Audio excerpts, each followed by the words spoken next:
ناظرین، گزشتہ ایک ساتھ میں آپ نے جان لیا کہ اللہ سبحانہ و تعالیٰ نے قرآن میں مشرکین عرب اور یہود و نصارہ کے چاند، سورج، زمین، رات اور دن کے حوالے سے عقائد و نظریات کا رد کرتے ہوئے حقائق کو کھول کھول کر واضح کر دیا۔ خود کو مسلمان کہلوانے والوں کی اکثریت بھی انہی عقائد و نظریات کی حامل ہے جو عقائد و نظریات قرآن کے نزول سے قبل یہود و نصارہ اور مشرکین عرب کے تھے۔ اللہ سبحانہ و تعالیٰ کی طرف سے قرآن میں ان عظیم رازوں پر سے پردہ اٹھائے جانے کے بعد چاہیے تو یہ تھا کہ یہ لوگ اپنے آباء و اجداد سے نسل در نسل منتقل ہونے والے عقائد و نظریات کو ترک کر دیتے اور حق کو تسلیم کر لیتے، لیکن انہوں نے الٹا قرآن پر اعتراضات داغنا شروع کر دیے۔ کسی کو یہ گمان نہ ہو کہ یہ لوگ اپنے آباء و اجداد سے نسل در نسل منتقل ہونے والے عقائد کے دفاع میں قرآن پر اعتراضات اٹھا رہے ہیں۔ اس کے لیے انہوں نے قرآن کی جگہ سائنس کا نام استعمال کیا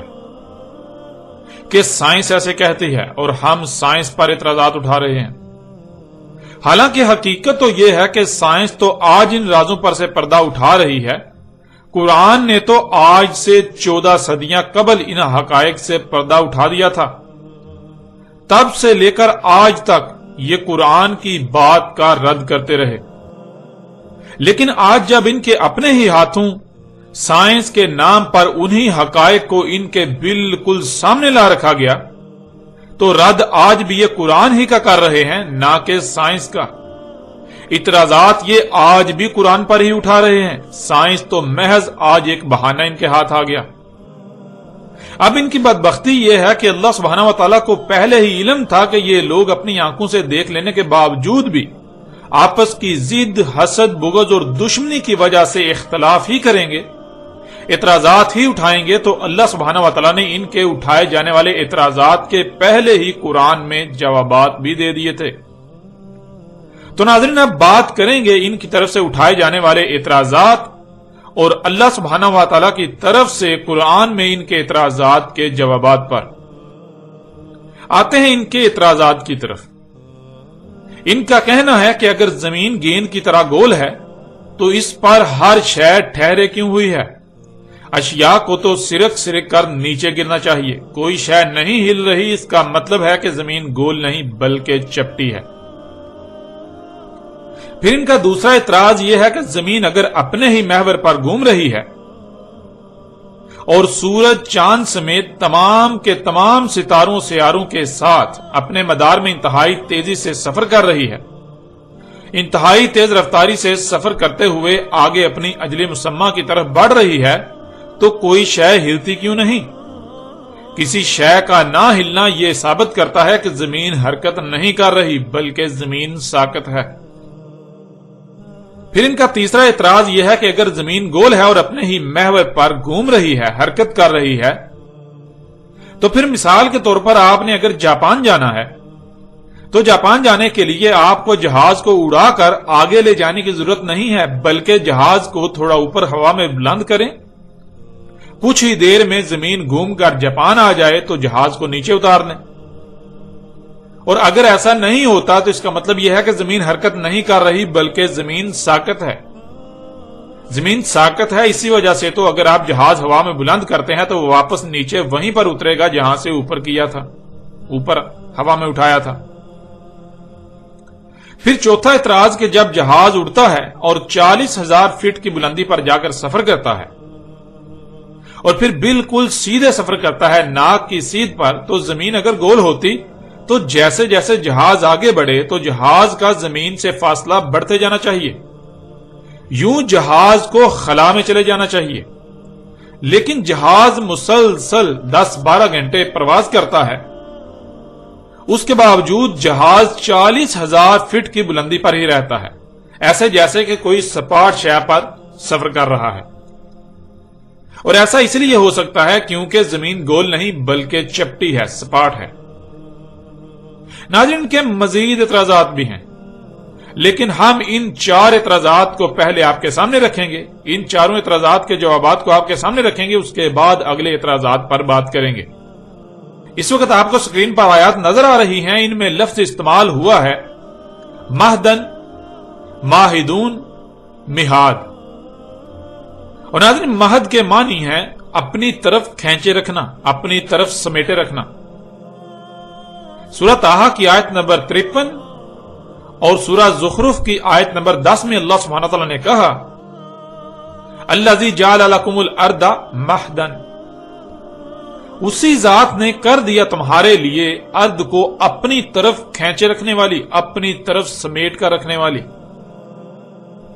پھر اس طرح اگلی آیت سورہ زاریات کی آیت نمبر 48 والارض فرشناہا فنعم الماہدون، اور ارض تھی فرش بنا دیا یعنی رہنے کے قابل بنا دیا، پس کیا ہی زبردست ہر شے کو اپنی طرف کھینچ کر رکھنے والی، سمیٹ کر رکھنے والی۔ پھر اسی طرح اللہ سبحانہ وتعالی نے سورہ نبا کی آیت نمبر 6 میں کہا الم نجعل الارض مہادا، کیا ہم نے نہیں کر دیا ارض کو ایسا کہ ہر شے کو اپنی طرف کھینچے رکھنے والی، اپنی طرف سمیٹے رکھنے والی۔ ناظرین ان آیات میں اللہ سبحانہ وتعالی نے بہت ہی صراحت کے ساتھ ان کے چاروں اعتراضات کے جوابات دے دیے۔ آپ گزشتہ ایک ساتھ میں یہ بات جان چکے ہیں کہ اللہ سبحانہ وتعالی نے مختلف پہلوں سے پھیر پھیر کر یہ بات واضح کر دی کہ زمین گیند کی طرح گول ہے، اور گیند کی طرح گول ہونے کے باوجود سپاٹ خصوصیات کی حامل ہے، جیسا کہ آپ سورہ نوح کی آیت نمبر 19 میں دیکھ رہے ہیں واللہ جعل لکم الارض بساطا، اور اللہ ہے کر دیا تمہارے لیے زمین کو بساط، یعنی زمین گیند کی طرح گول ہونے کے باوجود تمہارے لیے ایسی بنا دی کہ تمہیں رائی برابر بھی اس بات کا احساس نہ ہو کہ زمین گیند کی طرح گول ہے، بلکہ تمہیں ہر لحاظ سے ایسی نظر آتی ہے اور ایسا احساس ہوتا ہے کہ وہ چپٹی ہے۔ تم کسی گیند نما گول شے پر یعنی گولے پر نہیں رہ رہے جس سے تمہیں یہ خوف ہو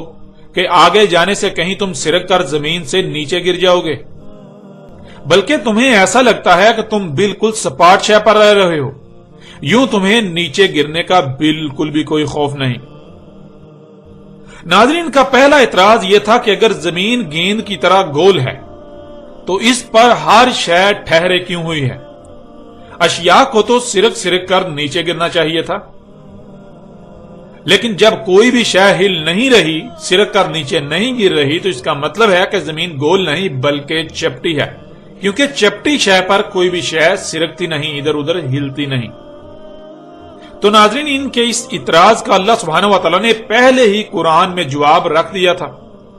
اللہ سبحانہ وتعالی نے ان آیات میں کہا کہ ہم نے زمین کو مہاد بنایا، ہر شے کو اپنی طرف کھینچے رکھنے والی، ہر شے کو اپنی طرف سمیٹ کر رکھنے والی۔ اور اللہ سبحانہ وتعالی نے یہاں تک کہہ دیا کہ کیا ہم نے زمین کو ایسا نہیں بنایا، یعنی کیا ہم نے زمین کو ہر شے کو اپنی طرف کھینچ کر رکھنے والی نہیں بنایا؟ آج تم خود اپنی آنکھوں سے دیکھ چکے ہو، جسے تم زمین کی مقناطیسی قوت کا نام دیتے ہو، جس کی وجہ سے زمین پر ہر شے اس کی طرف کھینچی ہوئی ہے، تو کیا ہم نے زمین کو ایسا نہیں بنایا؟ یعنی آج تو تم اپنی آنکھوں سے دیکھ رہے ہو، آج تم اپنی آنکھوں سے یہ سب دیکھ چکے ہو۔ اب ناظرین جب زمین ہر شے کو اپنی طرف کھینچے ہوئے ہے، سمیٹے ہوئے ہے، تو پھر غور کریں یہ کیسے ممکن ہے کہ زمین پر کوئی شے سرک کر نیچے گرے؟ یعنی آپ کے پاس مقناطیس کا ایک بڑا ٹکڑا ہو اور اس کے ارد گرد لوہے کے چھوٹے چھوٹے ذرات ہوں جنہیں وہ اپنی طرف کھینچے رکھے، اپنی طرف سمیٹے رکھے، تو کیا پھر لوہے کے ذرات ادھر ادھر سرکیں گے؟ نہیں، بالکل نہیں۔ یہی خصوصیات زمین میں رکھ دی گئی۔ زمین بھی مقناطیس کے ٹکڑے کی طرح ہر شے کو اپنی طرف کھینچے ہوئے ہے، تو جہاں تک زمین کی مقناطیسی قوت ہے، مقناطیسی کشش ہے، وہاں تک بھلا کوئی بھی شے کیوں سرکے گی؟ کیسے سرکے گی؟ اللہ سبحانہ وتعالی نے قرآن میں مختلف پہلوں سے اس حقیقت کو بالکل کھول کھول کر واضح کر دیا، ہر پہلو سے واضح کر دیا۔ یوں ناظرین آپ نے جان لیا کہ ان کا یہ اعتراض سوائے جہالت کے اور کچھ نہیں، جو ان کی اصلیت کی عکاسی کرتا ہے، ان کی حقیقت کو بالکل کھول کر رکھ دیتا ہے۔ پھر ناظرین کا دوسرا اعتراض تھا کہ اگر زمین اپنے ہی محور پر گھوم رہی ہے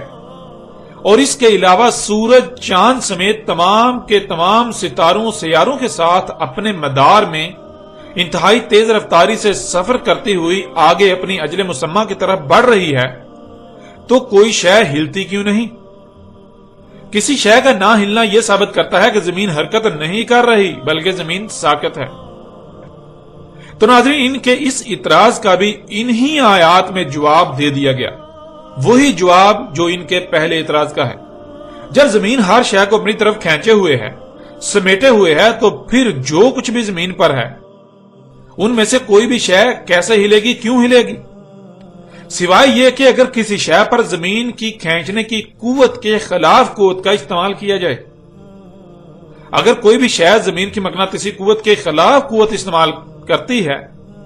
تو وہ ہلے گی۔ اگر وہ زمین کی قوت کے خلاف قوت استعمال نہیں کرتی، زمین کی مقناطیسی قوت کے خلاف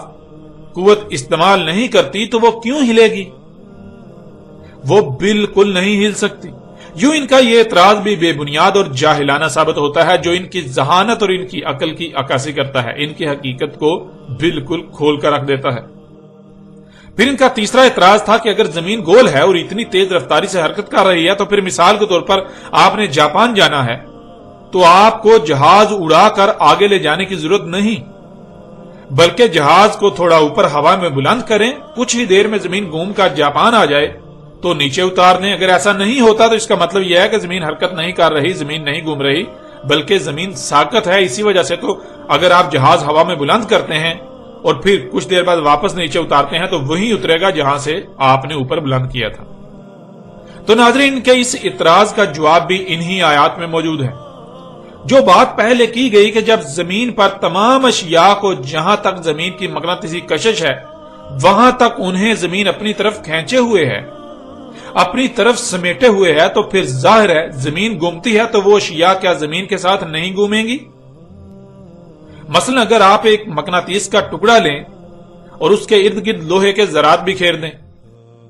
ان ذرات اور مقناطیس کے ٹکڑے کے درمیان کوئی رکاوٹ حائل کر دیں جس سے وہ ذرات مقناطیس کے ساتھ چپک نہ پائیں۔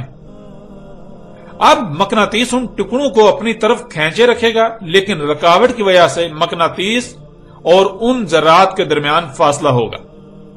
اب اگر آپ مقناطیس گھماتے ہیں تو اس کے ساتھ وہ ذرات بھی گھومیں گے، کیونکہ مقناطیسی کشش ان کو اپنی طرف کھینچے ہوئے ہے، اپنی طرف سمیٹے ہوئے ہے۔ بالکل اسی طرح جب جہاز ہوا میں بلند ہوتا ہے تو کیا وہ زمین کی مقناطیسی کشش کی حد سے باہر نکل جاتا ہے یا اس کے اندر رہتا ہے؟ اگر وہ زمین کی مقناطیسی کشش کی حد کے اندر رہتا ہے تو پھر وہ 1 ملی میٹر یا اس سے بھی کم ادھر ادھر نہیں ہو سکتا،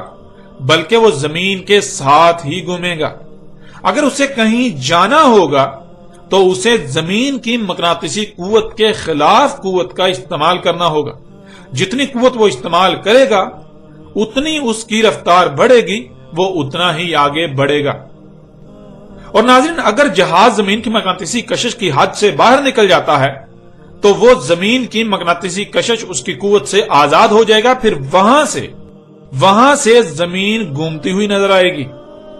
وہ زمین کے ساتھ نہیں گھومے گا۔ لیکن کیا جہاز زمین کی مقناطیسی کشش کی حد سے باہر نکل جاتا ہے جب وہ اوپر بلند ہوتا ہے ہوا میں، یا مقناطیسی قوت کے اندر رہتا ہے؟ جب وہ مقناطیسی کشش کی حد کے اندر ہی رہتا ہے تو پھر وہ اپنی جگہ سے ادھر ادھر کیوں جائے گا؟ زمین نیچے سے کیوں گھومتی ہوئی نظر آئے گی، کیوں گھومے گی؟ جب جہاز زمین کی مقناطیسی کشش کی حد میں ہوتا ہے، اس کے اندر ہوتا ہے، تو پھر جہاز بھی زمین کے ساتھ ایسے ہی گھومے گا جیسے سطح زمین پر پڑی تمام کی تمام اشیاء زمین کے ساتھ ہی گھوم رہی ہیں، جس سے زمین کے گھومنے کا ادراک نہیں ہوتا۔ اور ناظرین، آپ کئی مشاہدات بھی کر سکتے ہیں۔ مثلا ایک گاڑی جب تیز رفتاری سے سفر کرتی ہے تو جو اشیاء گاڑی کے اوپر یا اندر ہوتی ہیں، اگر وہ باہر نہ دیکھیں، صرف گاڑی کی اندرونی چھت یا اس کے فرش یا سیٹوں وغیرہ کو دیکھیں، تو کیا فرش، چھت یا سیٹیں وغیرہ سفر کرتے ہوئے نظر آئیں گی؟ نہیں، بالکل نہیں۔ ایسے ہی جو زمین کی مقناطیسی کشش کی حد کے اندر ہیں، اس میں موجود ہیں،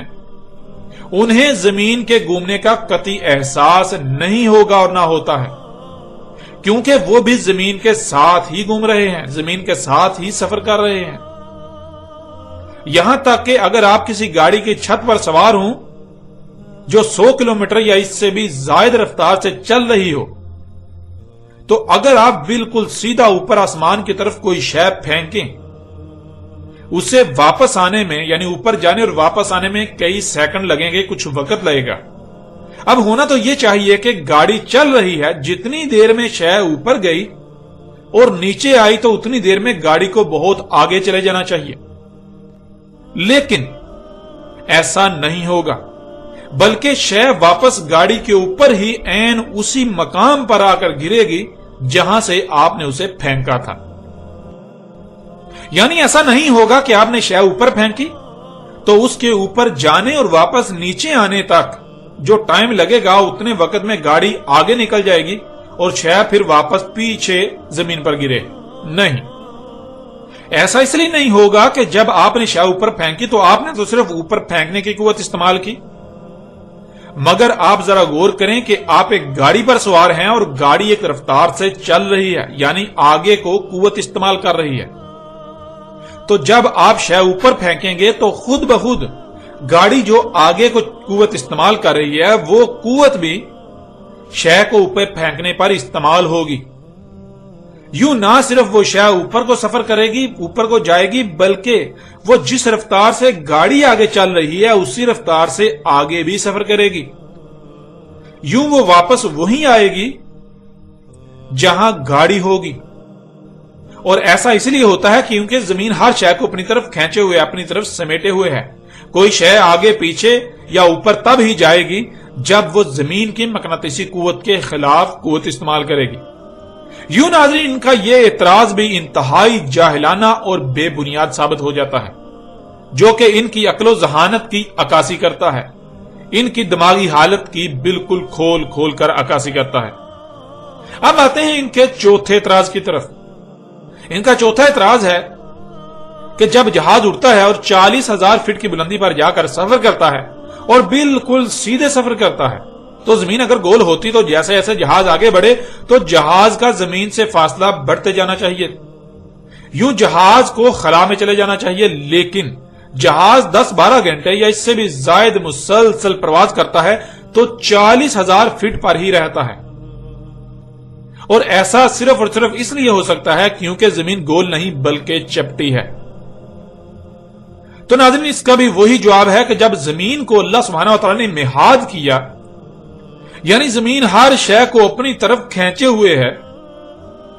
تو پھر جب جہاز اوپر کو اڑنے کے لیے قوت استعمال کرتا ہے تو اسے زمین کی مقناطیسی قوت کے خلاف قوت استعمال کرنا پڑے گی۔ جتنی قوت وہ استعمال کرے گا اتنا ہی اوپر جائے گا۔ اب اگر جہاز 40,000 فٹ کی بلندی پر جا کر مزید اوپر جانے کی قوت استعمال ترک کر دیتا ہے اور جتنی قوت سے وہ 40,000 فٹ کی بلندی پر ٹھہر سکتا ہے صرف اتنی ہی استعمال کرتا ہے اور پھر آگے کو سفر کرتا ہے، تو پھر خواہ وہ 1 منٹ آگے کو سفر کرے یا 1,00,000 سال، یا وہ جتنا جی چاہے آگے کو سفر کرتا رہے، اڑتا رہے، اس کا نہ تو زمین سے فاصلہ کم ہوگا نہ ہی زیادہ، کیونکہ زمین ہر شے کو اپنی طرف کھینچے ہوئے ہے۔ اگر وہ اس قوت میں کمی کرے گا تو زمین اسے اتنا ہی نیچے کھینچ لے گی، اگر قوت میں اضافہ کرے گا تو اس کا زمین سے فاصلہ بڑھے گا، لیکن اگر وہ کسی خاص فاصلے پر جا کر اضافی قوت کا استعمال ترک کر دیتا ہے، صرف اتنی ہی قوت استعمال کرتا ہے جتنی سے وہ اس بلندی پر رہ سکے، ٹھہر سکے، تو خواہ وہ لاکھوں کلومیٹر آگے بڑھتا رہے، اس کے اور زمین کے درمیان فاصلہ نہ ہی کم ہوگا نہ ہی زیادہ، نہ ہی فاصلہ کم ہوگا اور نہ ہی زیادہ بڑھے گا، بلکہ وہ اسی حد پر ہی رہے گا، اسی فاصلے پر ہی رہے گا۔ ناظرین، ان لوگوں کا معاملہ یہ ہے کہ یہ غور و فکر نہیں کرتے، یہ عقل سے کام نہیں لیتے۔ بار بار یہ بات کہی گئی کہ زمین کو مہاد بنایا گیا، زمین کو مہدن بنایا گیا، یعنی زمین اشیاء کو اپنی طرف کھینچے ہوئے ہے۔ جب زمین اشیاء کو اپنی طرف کھینچے ہوئے ہے تو جہاں تک زمین کی مقناطیسی کشش ہے وہاں تک کوئی بھی شے بغیر قوت کے استعمال کے ادھر ادھر آگے پیچھے یا اوپر کیسے جا سکتی ہے؟ بالکل نہیں جا سکتی۔ یوں ناظرین، ان کا یہ اعتراض بھی ردی کی ٹوکری میں چلا جاتا ہے، اور ان کی عقل کا اندازہ بھی باخوبی ہو جاتا ہے کہ یہ لوگ کس قدر جاہل ہیں جو اپنا مذاق خود بنوا رہے ہیں۔ اب بڑھتے ہیں ناظرین آگے اور ان کے پانچویں اعتراض اور اس کی حقیقت کو کھول کر آپ کے سامنے رکھتے ہیں۔ ان کا پانچواں اعتراض، جس کی بنیاد ان کے اپنے خود ساختہ تراجم و تفاسیر ہیں، وہ یہ ہے کہ قرآن میں اللہ نے خود کہا کہ اس نے پہاڑوں کو زمین میں میخیں بنایا یا میخوں کی طرح گاڑ دیا تاکہ زمین ہلے نہ، زمین ساکت رہے، جس سے یہ بات ثابت ہوتی ہے کہ زمین ساکت ہے۔ اور پھر سورہ فاطر کی آیت نمبر 41 کو بھی ساتھ بطور دلیل پیش کرتے ہیں کہ اللہ نے آسمانوں اور زمین کو پکڑا ہوا ہے تاکہ وہ حرکت نہ کریں، جس سے یہ بات قرآن سے ثابت ہو جاتی ہے کہ زمین نہ صرف چپٹی ہے بلکہ ساکت ہے، حرکت نہیں کر رہی۔ اور ناظرین اس کے لیے یہ جن آیات کو توڑ مروڑ کر اپنے مقاصد کو پورا کرنے کے لیے پیش کرتے ہیں، وہ آیات آپ کے سامنے رکھتے ہیں تاکہ آپ خود اپنی آنکھوں سے دیکھیں اور فیصلہ کریں کہ کس طرح یہ لوگ اپنے آباء و اجداد سے نسل در نسل منتقل ہونے والے عقائد و نظریات کو ترک نہ کرنے کی خاطر اور الٹا ان کے حق میں دلائل کرنے کے لیے قرآن کے ساتھ کس طرح کھلواڑ کرتے ہیں، کس طرح قرآن کی آیات کو اپنے من پسند تراجم و تفاسیر پہنا کر اپنے آباء و اجداد کو سچا ثابت کرنے کے جتن کرتے ہیں۔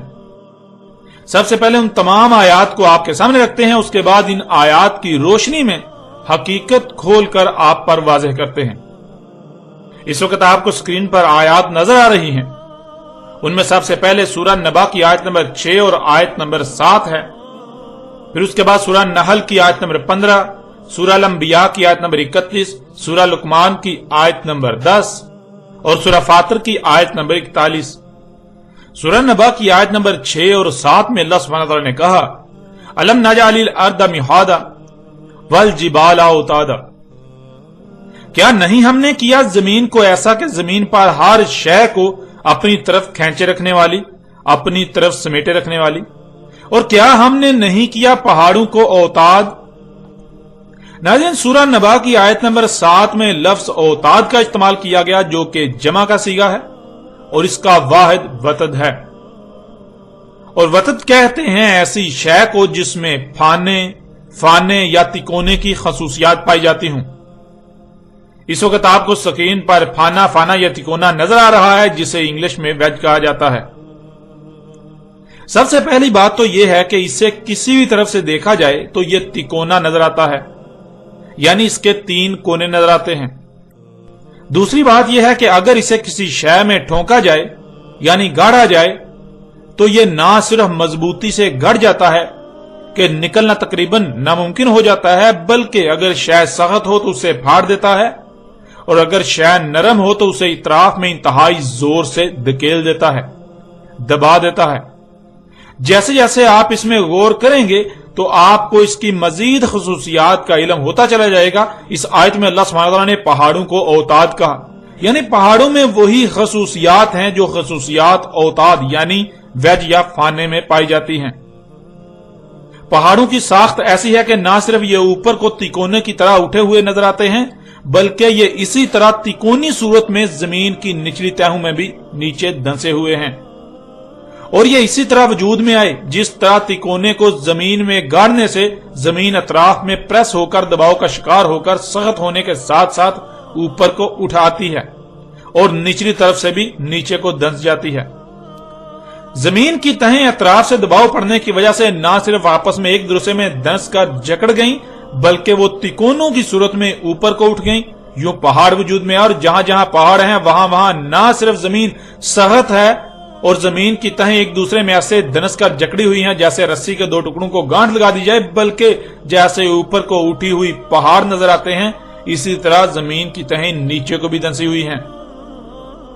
ناظرین غور کریں، اس آیت میں اللہ سبحانہ وتعالی یہ سوال کر رہے ہیں کہ کیا ہم نے پہاڑوں کو اوتاد نہیں کیا؟ تو اب سوال یہ پیدا ہوتا ہے کہ آخر اللہ سبحانہ وتعالی ایسا کیوں کہہ رہے ہیں؟ ایسا کن کو کہا جائے گا؟ ایسا کن کو کہا جا سکتا ہے؟ کیا ایسا ان کو کہا جا سکتا ہے جو پہاڑوں کے بارے میں بالکل بھی علم نہ رکھتے ہوں، جو پہاڑوں کے بارے میں بے علم ہوں؟ یا صرف اور صرف انہی کو کہا جا سکتا ہے جو پہاڑوں کے بارے میں علم رکھنے والے ہوں، جن پر پہاڑوں کی ساخت و تخلیق کے راز کھل چکے ہوں؟